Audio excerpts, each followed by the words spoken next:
50대 원운영 방향을 한번 검토해 보겠습니다. 자, 저는 오늘 크게 두 가지 방향을 얘기할 겁니다. 첫째는 교육 방향, 두 번째 원화 모집 방향. 여러분 어느 쪽이 더 관심이 클까요? 퍼센테이지를 한번 만들어 본다면 50대 50? 아니면 뭐 죽으나 사나 모집 잘해야 운영이 되니까 80%? 네. 여러분들 어떤 판단을 내리든 저는 오늘 이 두 가지를 잘 균형 있게 한번 얘기를 해보겠습니다. 자, 첫째, 교육부터 얘기해야 되겠죠. 방금 얘기했던 것이 교육 방향이니까. 자, 교육 방향에서 본다면 방금 이야기와 연속이 됩니다. 먼저 챗 GPT에게 한번 물어봤습니다. 그랬더니 어린이집에서 이거 어린이집에서 하는 겁니다. 어린이집에서 아이들의 교육 과정을 짤 때 어떻게 하면 좋을까 했더니 인공지능 기초교육, 프로그래밍 입문교육, 컴퓨팅 사고를 기르는 앞으로는 정말 프로그래밍 없이는 살지 못하는 시대가 옵니다. 기본적인 프로그래밍은 다 해야 됩니다. 세 번째는 로봇공학과 같은 거. 왜냐면 이제 로봇과 동일하게 로봇하고 함께 사는 시대가 오거든요. 그러면 현재 할머니 할아버지들이 로봇을 보고 그냥 뭐 명령으로 이용할 수는 있겠지만 이제 앞으로 살아가는 애들은 로봇에 대해서 더 잘 알아야 돼요. 네. 기계를 사용하는 사람이 그 기계를 모른다면 말이 안 되겠죠. 그 다음에 이제 데이터를 분석할 줄 아는 데이터 사이언스도 할 줄 알아야 됩니다. 참 이거 보고 있으니까 여러분들 와 이거 뭐 완전 나하고는 완전 다른 얘기네. 이 네 가지는 정말 지금 요즘에 우리의 이 상황 속에서는 요 네 가지는 전문성에 속하죠. 네, 전문성에 속합니다. 그런데 이 앞으로의 시기는 이게 전문성이 아니라 누구나 알아야 되는 거예요. 자, 그렇다면 어떻게 어린이집에서 이러한 것들을 일반화시킬 수 있는 방법을 찾아갈 거냐 하는 생각을 해보자는 겁니다. 두 번째 이제 사이버 윤리나 컴퓨터 그래픽도 필요하고요. 가상현실 기본이 되겠죠. 증강현실. 코딩 언어는 여기하고 같이 맞물리죠. 컴퓨터하고 같이 프로그래밍하고. 그 다음에 디지털 아트, 콘텐츠 제작하는 능력. 그 다음에 인터넷 안전과 팀워크 협업. 이런 부분이 이제 자율성과 관련된 것들이죠. 주체성과 관련된 것들입니다. 참 재밌죠. 자, 리더십까지 이제 주체적. 그러면 이 부분이 주체성, 그죠? 네. 그리고 이 부분은 실제로 여러분이 사용할 줄 아는 어떤 정보성과 인지성을 같이 묶어주게 되고 여기는 기술적인 요소죠. 네. 그럼 이쪽 아래쪽은 주체성과 그 다음에 윤리버 등등을 포함한다면 이거는 그 주체성과 인성 쪽을 연결하면 되겠죠. 자, 이렇게 달라집니다. 자, 여러분, 그러면 우리 원에서는 앞으로 인공지능 시대를 대비해서 이런 것들을 어떻게 당장 프로그래밍 언어를 가지고 할 수는 없잖아요. 요즘 어린이집에서 뭐 조그만 그 아톰 같은 로봇들을 가지고 애들하고 같이 대화하게 한다고 하는데 여러분도 아톰 쓰신 분들 있겠지만 어, 그 TV에 나오는 저기 KT의 진이 같은 수준이죠. 뭐 말 조금 하면 더 깊이 못 들어가잖아요. 예.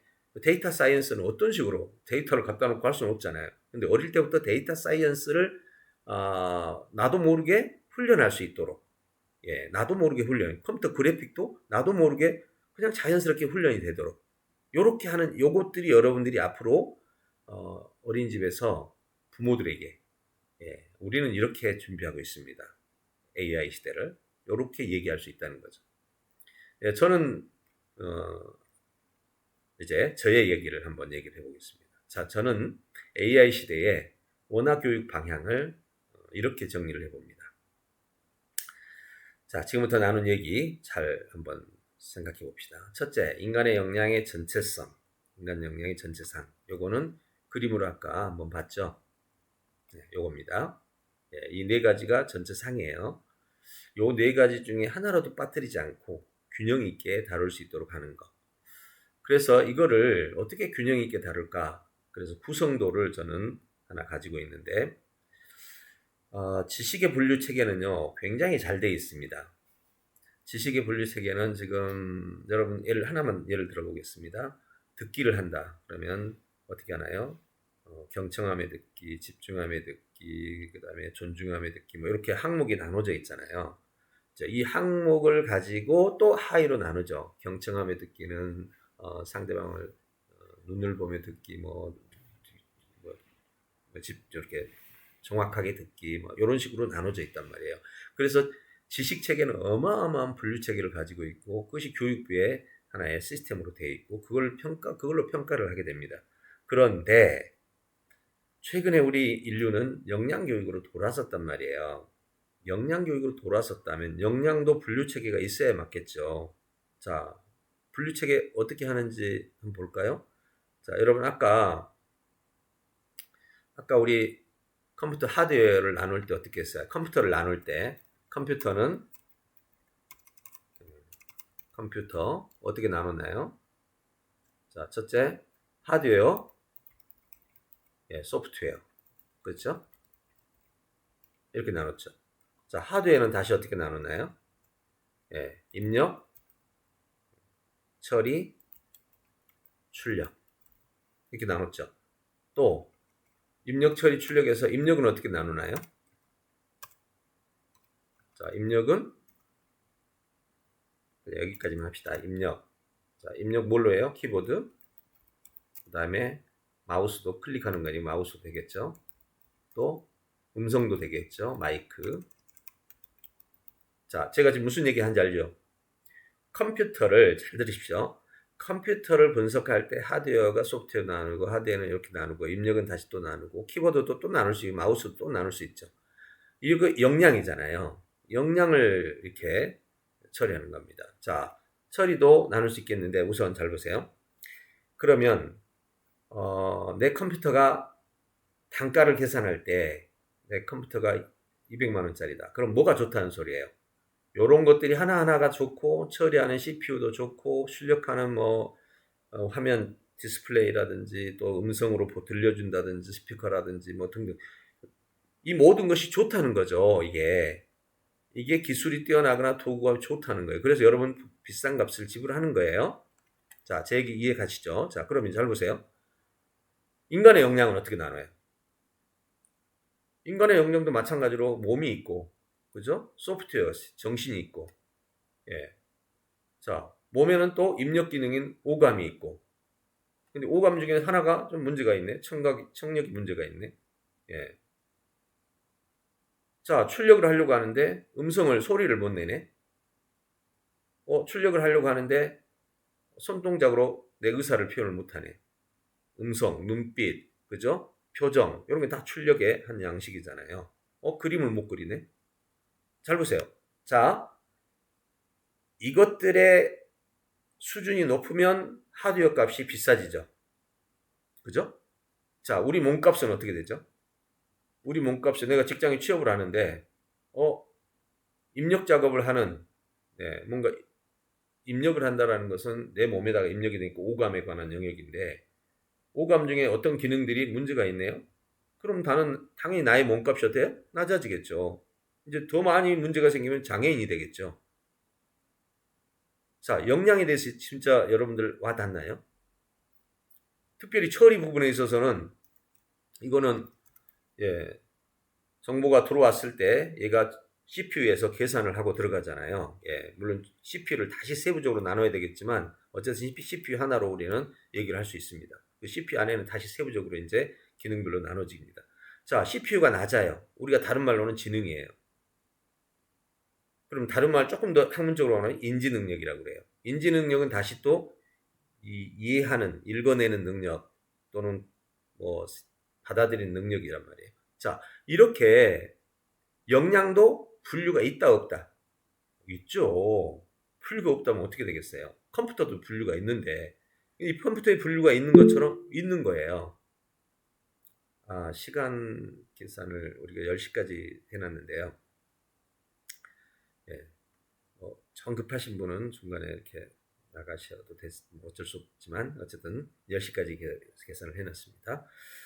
자, 그래서 이러한 부분을 보면서 우리는 인간의 역량의 구성도가 이렇게 나타난다는 거죠. 그래서 제가 여러분에게 좀 자랑하는 것이 될지는 모르겠지만 현재까지 이러한 구성도를 제가 2018년에 완성을 했습니다.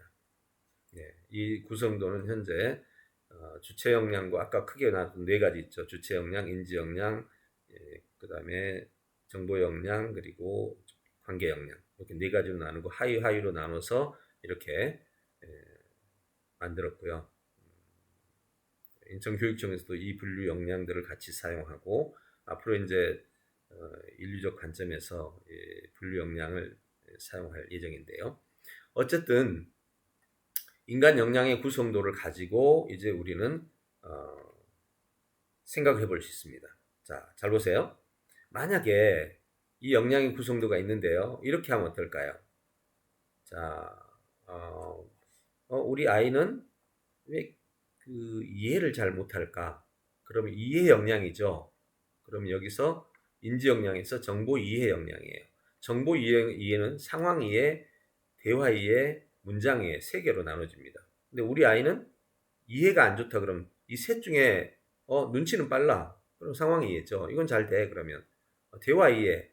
이것도 잘 돼. 근데 문장 이해가 안 되네. 그럼 문장 이해는 뭐가 문제지? 이 세 가지 중에 하나가 문제인 거죠. 예.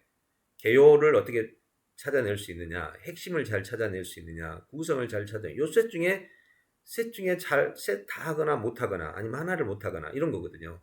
핵심을 그럼 잘 못 찾네? 핵심은 세 가지예요. 핵심을 파악할 수 있는 질문을 할 수 있냐, 주제를 파악할 수 있느냐, 주제 문장을 검증할 수 있냐, 맞냐 틀리냐죠. 자, 얘는 그럼 주제 문장을 잘 못 찾네? 그럼 여기서 문제가 생긴 거야? 여기서 문제가 생긴 거야? 자, 그러면 여기서 보면 우리 아이는 제목의 단서를 파악하고 제목의 의문을 파악하고 의문의 해결을 할 수 있느냐? 이 셋 중에 뭐가 문제가 있으면 이걸 풀어줘야 되는 거예요. 쉽게 말해서 이 역량의 구성도는 우리 아이가 얘는 왜 공부를 못하지? 근데 진짜 공부를 못한 건지 아니면 이 공부에 대한 인지 역량, 공부를 잘한다는 것은 앞에 주체 역량, 인지 역량, 정보 역량, 관계 역량 네 가지가 다 개입되는데 다른 건 좋은데 요것이 안 돼서 그러느냐? 만약 이것이 안 됐다면 이것만 잘 가르치면 되거든요. 이것만 잘 가르치면 그 아이는 금방 깨어납니다. 그런데 만약 선생님들이 이걸 모른다면 어떤 일이 벌어질까요? 얘는 위에 있는 네 가지 역량이 다 문제가 되는 것처럼 생각할 수 있다는 거죠. 이게 바로 구성도입니다. 그래서 이 구성도가 굉장히 중요한 거죠.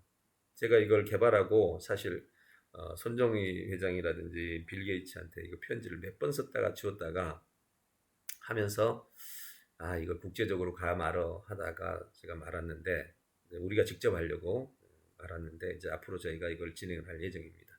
자, 그래서 인간의 역량 전체상을 우리가 이제 보면서 어린이집에 교육을 할 때 이 네 가지 영역을 어떻게 길러줄 거냐 하는 것이 가장 큰 그림이고, 두 번째는 아까 말했죠. 자율성, 주체성을 잘 길러주는 게 필요하죠. 그 주체성이 결국은 그럼 주체성을 길러준다는 게 여러분 목적이 주체적인 사람이 되게 한다 하는 걸로 끝날까요? 그렇지 않습니다. 주체 역량은 사실은 인간의 마지막 역량인 이 부분. 자, 한번 물어보겠습니다. 여러분, 인간은 주체적 역량하고 생각하는 역량하고 인류는 뭘 선택했죠? 인간을 정의할 때 나는 생각한다 고로 존재하는데 그러니까 주체성도 있고 생각도 있고요. 그 다음에 관계성도 있어요. 그런데 그 중에 인류는 인간을 생각의 역량을 가지고 인간을 정의했다니까요. 그러면 가장 중요한 게 생각이에요. 주체적으로 아무리 잘 산다고 한들 만약 생각하는 능력이 안 된다면 이건 그냥 동물도 주체적으로 잘 살잖아요. 동물이 어떤 면에서 주체적으로 지 알아서 잘 살아요. 결국 인간으로서는 생각하는 능력이 뛰어나야 돼. 그럼 주체성은 결국은 생각이 종속된다는 거예요. 결국 주체성이 뛰어난다는 것은 결국 생각하는 역량, 인간의 본질적인 능력인 생각에 종속이 된다. 이 부분이 우리가 정확하게 이해를 해야 돼요. 그래서 그거를 우리는 인지기술이라고 표현하는 겁니다. 그래서 인지기술을 여러분이 좀 더 어릴 때부터 잘 찾아서 적용을 해주는 게 좋다. 인지기술이라고 그러니까 맨날 공부하는 관여요. 그런 게 아니고요.